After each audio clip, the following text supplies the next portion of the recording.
The Zodiac Killer. In the turbulent 1960s, Northern California was a landscape of contradictions. On one side, free love, psychedelic music, and the counterculture were transforming society. On the other, an unseen horror was stalking the backroads and quiet towns of the Bay Area. He was neither seen nor understood, yet his presence was unmistakable.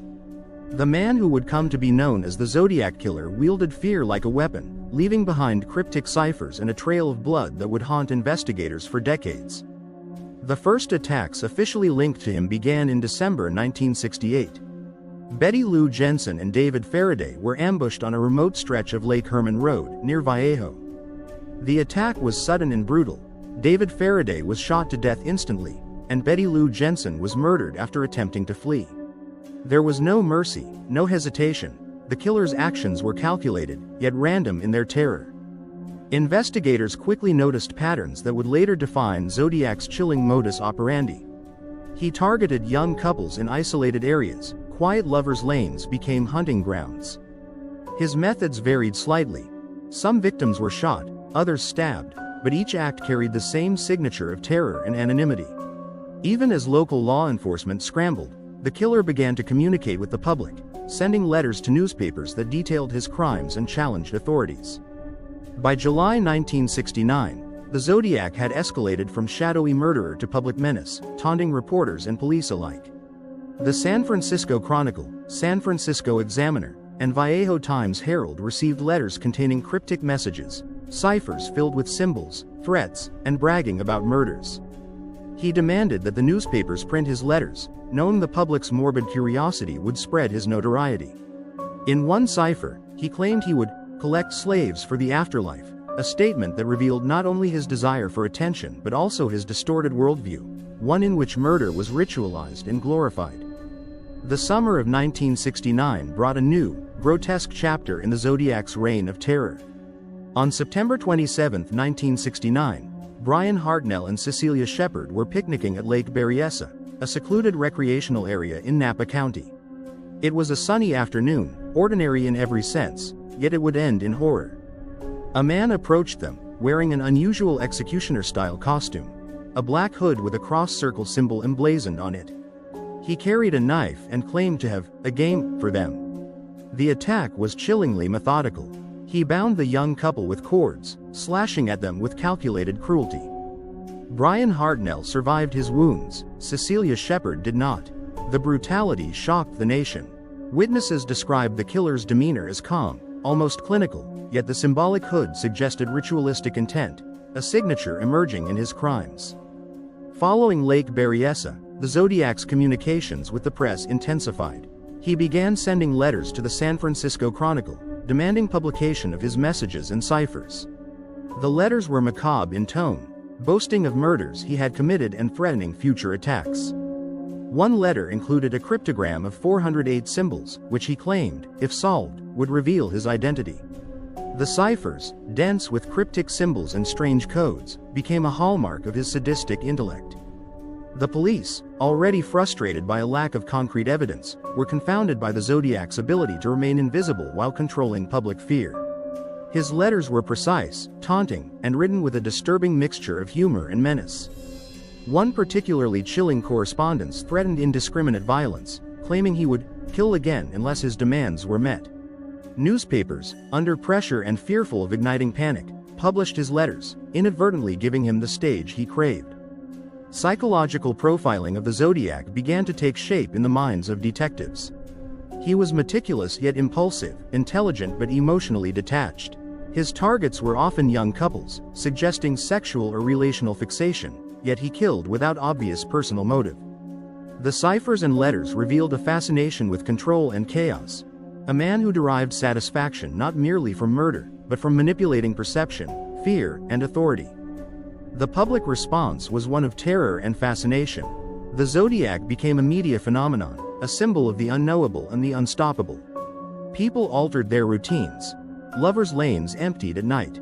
Yet even as fear spread, the killer remained at large, invisible, his identity a perfect shadow within the everyday world of 1969 Northern California. The Zodiac Killer's reign of terror reached the heart of San Francisco on October 11, 1969, when Paul Stine, a 29-year-old cab driver, became his next victim.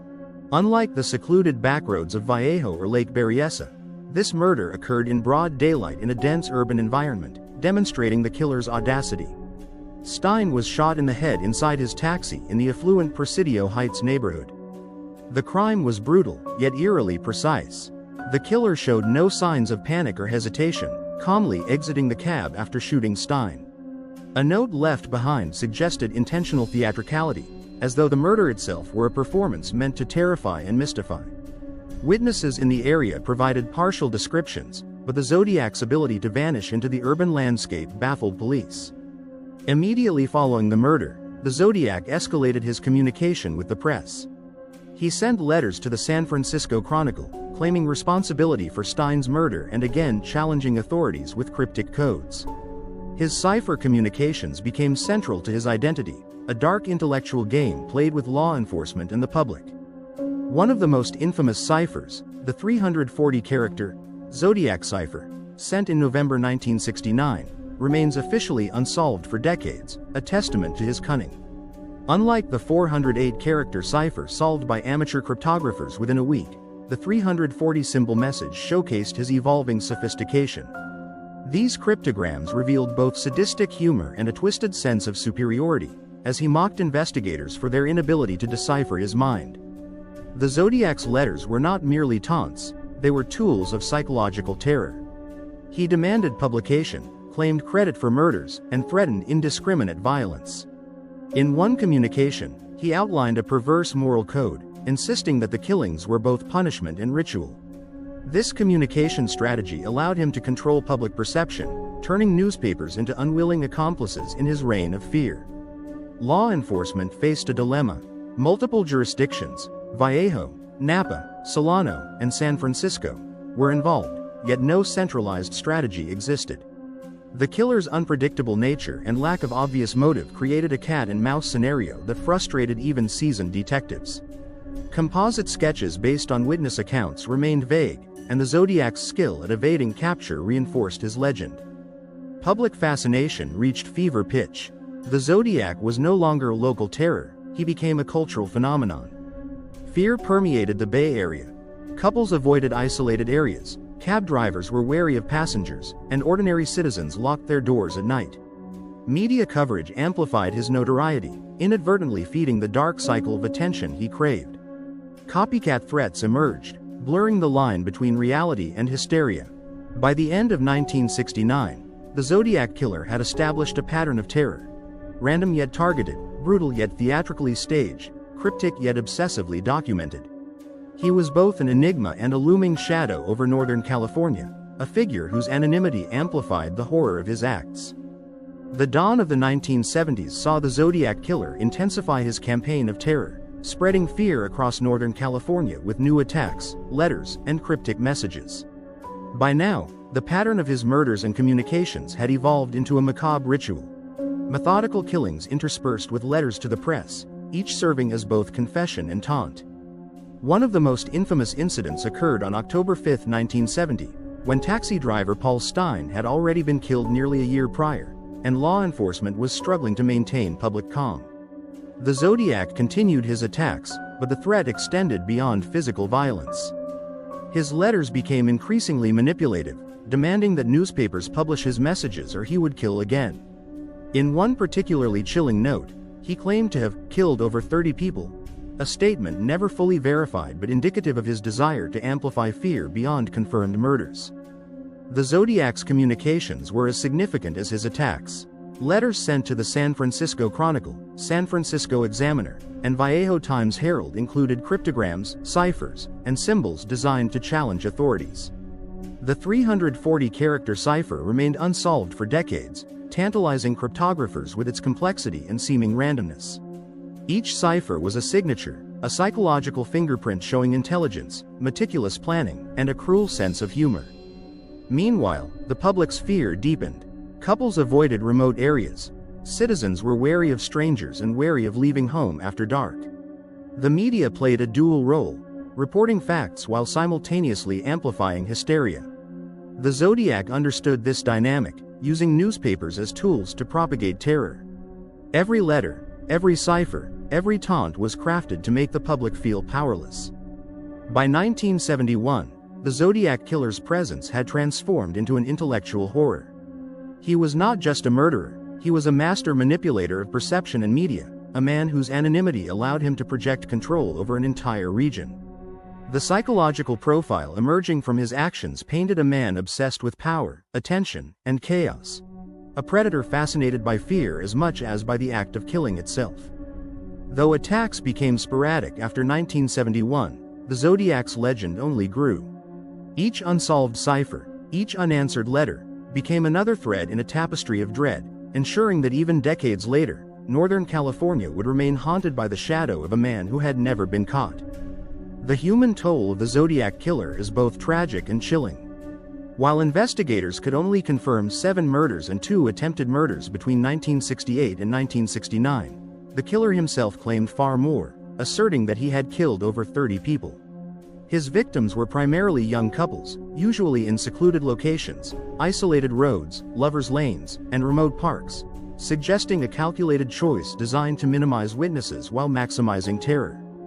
Confirmed victims include David Faraday and Betty Lou Jensen, December 20, 1968, Lake Herman Road, Vallejo, shot at a lover's lane, both died. Darlene Ferrin and Michael Mageau, July 4, 1969, Blue Rock Springs, Vallejo, shot. Mageau survived, Ferrin died. Brian Hartnell and Cecilia Shepard, September 27, 1969, Lake Berryessa, Napa County, attacked with a knife. Hartnell survived, Shepard died. Paul Stein, October 11, 1969, San Francisco, Presidio Heights, cab driver shot in the. In addition to these confirmed murders, the Zodiac is suspected in numerous other killings, including attacks stretching across San Francisco, Napa, Solano, and Sonoma counties. His attacks displayed a grim consistency, premeditated, methodical, and imbued with psychological terror. The geographical spread of his crimes, often isolated yet within striking distance of major roads, revealed a man who studied his environment, exploiting both opportunity and fear. Patterns emerge upon closer examination. Victims were often young couples, emphasizing sexual and relational dynamics, located in secluded areas, ensuring minimal witnesses, attacked with a mixture of firearms and knives, sometimes combining both in a single incident. This pattern was intentional, but the Zodiac occasionally deviated, demonstrating flexibility in his violence. For example, Paul Stein's murder occurred in an urban environment, showing that he could adapt his methods while maintaining control over public perception and media attention. Investigative techniques of the time relied on physical evidence, eyewitness reports, and handwriting analysis. Composite sketches were created, yet none conclusively matched the killer. Fingerprints, gunshot residue, and fibers were analyzed with the technology available, but DNA evidence was decades away. The Zodiac's letters and ciphers complicated matters further. They were both a confounding puzzle and a psychological weapon, designed to mislead investigators and manipulate public fear. The cultural impact of the Zodiac Killer cannot be overstated. Beyond terrorizing Northern California, his legend became an enduring element of popular culture. Movies, books, and documentaries examined his crimes, ciphers, and elusive identity. Copycat threats occasionally emerged, amplifying the public's anxiety. Yet perhaps the most enduring aspect was the psychological horror he instilled, the knowledge that a predator could move unseen, striking at random, communicating taunts with calculated precision. By the early 1970s, the Zodiac Killer had become more than a murderer. He was a symbol of the unpredictable and unknowable darkness lurking within ordinary life. His victims were real, but the legend he cultivated transformed him into a nightmare, one that would endure for decades even as law enforcement struggled to close the case. The Zodiac Killer's communications were more than mere confessions, they were instruments of psychological terror. Through letters, postcards, and ciphers sent to newspapers and police, he manipulated both investigators and the public, turning the press into his unwilling accomplice. The tone of his writings was chilling, a mixture of mocking humor, threats, and cryptic intelligence, crafted to unsettle and intimidate. Among the most infamous communications were his cryptograms. The 408-character cipher, sent in July 1969, was solved by amateur codebreakers in a week. Its content was chillingly mundane yet revealing of his mindset. He expressed delight in killing and insisted he would never be caught. This early success in code-breaking only fed public fascination, portraying the Zodiac as a criminal genius, capable of both murder and mental manipulation. In November 1969, the Zodiac sent the 340-character cipher to the San Francisco Chronicle. Unlike the 408-symbol cipher, this message remained unsolved for decades. Its complexity demonstrated not just intelligence, but a need to dominate and control, daring authorities to decipher his mind. Each symbol, each pattern, reflected meticulous planning and a mind consumed with control, power, and infamy. The Zodiac's letters also contained direct threats, often tailored to taunt authorities. In one communication, he warned that if his letters were not published, he would kill again, showing his understanding of human psychology and media dynamics. Investigators quickly realized that he thrived on attention, making public fear a tool in his arsenal. Even his threats were calculated.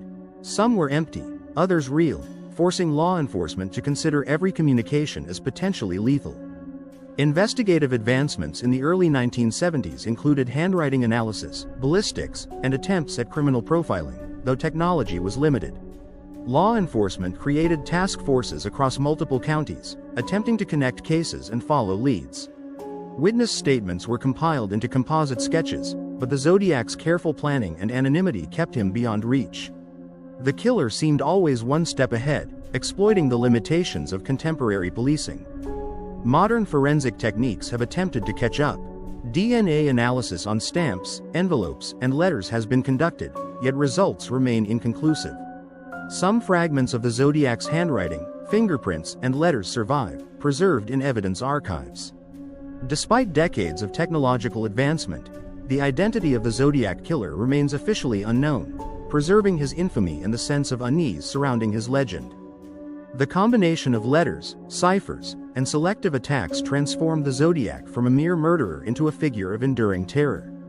His communications were carefully calibrated to instill fear, manipulate authorities, and ensure his story remained alive in public consciousness. Every message was a performance, every unsolved cipher a testament to his cunning. In essence, the Zodiac Killer became not just a predator of people, but a predator of perception, shaping reality through fear. As the 1970s progressed, law enforcement agencies struggled to pin a face to the mythic terror of the Zodiac Killer. Multiple jurisdictions, Vallejo, Napa, Solano, and San Francisco, were involved, yet the killer's anonymity and meticulous planning made identification nearly impossible. Investigators relied on eyewitness accounts, handwriting analysis, ballistics, and forensic evidence, but each lead seemed to vanish into shadows. Among the most scrutinized figures was Arthur Lee Allen, a Vallejo man whose profile matched aspects of the Zodiac's letters and known behavior. Allen had a criminal history, exhibited disturbing tendencies, and was reportedly obsessed with cryptography. Several circumstantial pieces of evidence, such as watches bearing Zodiac-like symbols, possession of firearms, and suspicious behavior during interviews, kept him under police scrutiny for years. Yet no definitive proof ever linked Allen to the killings. Fingerprints and DNA evidence did not conclusively implicate him, and the case against him remained entirely circumstantial. Other suspects were considered, spanning men with violent tendencies, military backgrounds, or connections to the Bay Area. Some matched witness descriptions. Others possessed criminal histories consistent with the killer's profile. Despite this, investigators faced a fundamental obstacle. The Zodiac was unpredictable, often changing methods, attack locations, and communication styles. His adaptability allowed him to evade capture while continuing to taunt authorities through letters and ciphers. Law enforcement faced systemic challenges. The lack of coordinated communication between counties delayed leads, and the Zodiac's ability to exploit media coverage complicated investigations. He understood the public's morbid fascination with murder, using it as a shield while continuing his crimes. The Zodiac's letters, often laced with threats and cryptic messages, became double-edged tools, both evidence and distraction. Behavioral patterns suggested a man with high intelligence, meticulous planning, and deep-seated psychological pathology. Profilers speculated that he derived gratification from power, control, and manipulation, rather than solely from the act of killing. His careful selection of victims, attention to symbolic gestures, and elaborate ciphers indicated a complex, calculating mind, one both fascinated by death and obsessed with legacy. The Zodiac Killer's identity remained elusive, and with each passing year, the trail grew colder. Leads dried up, suspects were cleared or dismissed, and public fear mingled with frustration. Yet even decades later, the shadow of his crimes loomed large, haunting investigators and captivating the public imagination. The killer had achieved what few criminals could: eternal infamy without capture, leaving a legacy of terror, mystery, and psychological intrigue. The Zodiac Killer was not merely a murderer. He was a calculated predator of perception, a man who weaponized fear as effectively as he wielded his knife or gun. Behavioral analysis paints a chilling portrait: highly intelligent, meticulous, and sadistically manipulative. Every murder, every letter, every cipher was a piece of a larger, twisted game. A game in which he controlled both his victims and the public. Psychological profiling suggests several key traits: narcissism and need for attention. The Zodiac craved notoriety, ensuring that newspapers published his letters. He wanted recognition, not concealment. Sadistic pleasure in terror. Attacks on couples were symbolic, amplifying fear and demonstrating his power. He derived satisfaction from watching panic ripple through communities. Intellectual complexity. His ciphers, codes, and cryptic symbols were not random. They required careful thought and planning, reflecting an analytical, patient, and intelligent mind. Adaptability and cunning. The Zodiac varied his methods: shooting, stabbing, attacking isolated couples or urban targets, showing he could adjust to opportunity while maintaining control. The media manipulation was a cornerstone of his strategy. Letters and cryptograms were deliberately designed to captivate and terrify, ensuring public attention and police resources were consumed by his theatrics. In a sense, the Zodiac did not merely commit crimes. He constructed a persona, a legend whose influence outlasted the immediate horror of his murders. The societal impact was profound. Communities in Northern California were paralyzed by fear, avoiding parks, lovers' lanes, and late-night outings. Law enforcement faced criticism for perceived incompetence, while newspapers balanced public safety with the compelling drama of his communications. The Zodiac Killer's actions highlighted vulnerabilities in both societal structures and investigative techniques, prompting a re-evaluation of criminal profiling and forensic methodology. Even decades later, the Zodiac remains a template for understanding predatory behavior. He exemplifies how intelligence, meticulous planning, and psychological insight can combine with cruelty to produce terror on a mass scale. Behavioral scientists and criminologists continue to study his patterns, letters, and ciphers, attempting to reconstruct his mindset and motives. Yet the killer's identity remains elusive, and with it, the full measure of his darkness. The Zodiac Killer's legacy is not only in the lives he took but in the fear he imposed, the investigations he confounded, and the cultural fascination he inspired. He was a criminal who understood more than just murder. He understood the human psyche, media dynamics, and the power of anonymity. His terror was both physical and psychological, a duality that ensures his place in criminal history remains forever dark and enigmatic. By the mid-1970s, the Zodiac Killer had all but vanished from public view, though the shadow of his terror lingered over Northern California. Attacks became sporadic, letters less frequent, and the cryptic communications that had once dominated newspapers dwindled. Yet his influence persisted. The fear he had instilled, the obsession with ciphers, and the public fascination had solidified his place in the dark annals of criminal history. Investigators continued to receive letters purportedly from the Zodiac into the mid-1970s, though their authenticity was often debated. Some contained threats, others cryptic symbols, and a few claimed knowledge of crimes never publicly linked to him. These communications kept the mystery alive, suggesting either a survivor reveling in notoriety or a series of copycat correspondents seeking attention by association. Modern forensic efforts have attempted to pierce the veil of anonymity the Zodiac created. DNA analysis of stamps, envelopes, and preserved letters has been conducted multiple times, yet conclusive identification has remained elusive. Advances in genetic genealogy and computer-assisted cipher analysis offer new avenues, but after decades, the case remains officially unsolved. The Zodiac's meticulous planning, coupled with his use of public channels as both weapon and shield, ensures that even today, investigators face an uphill struggle. The cultural impact of the Zodiac Killer is profound. His murders, letters, and ciphers have inspired countless books, films, documentaries, and academic studies. The narrative of an intelligent, methodical killer taunting society resonates deeply with a public fascinated by both fear and genius.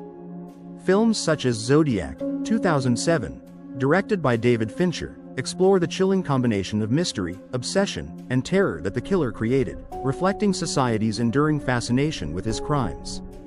Public fascination is intertwined with fear. The Zodiac Killer represents the unknown predator in everyday life, a figure who could strike anywhere, leaving only cryptic evidence and terror in his wake. He is both a cautionary tale and a symbol of the dark potential in human intelligence and cunning. Even decades later, Northern California remains haunted, not by active threats, but by the memory of his crimes and the unanswered questions surrounding his identity. The Zodiac Killer's disappearance did not erase his influence. Instead, it magnified the enigma. His ability to evade capture, manipulate the media, and terrorize a region ensured that he became more than a criminal. He became a cultural phenomenon, a symbol of fear, mystery, and the enduring power of the human psyche in the hands of a predator. The story of the Zodiac Killer is one of calculated terror, psychological mastery, and enduring mystery. Over the course of several years, he transformed Northern California into a landscape of fear, selecting victims with chilling precision, communicating through cryptic letters and ciphers, and manipulating both law enforcement and the media.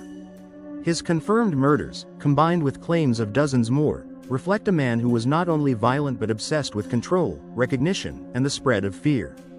Despite decades of investigation, the Zodiac Killer's identity remains unproven and elusive. Suspects like Arthur Lee Allen captured public imagination, but conclusive evidence was never obtained. The limitations of contemporary forensic science, the lack of coordination between counties, and the killer's intelligence and adaptability created a perfect storm that allowed him to vanish into obscurity.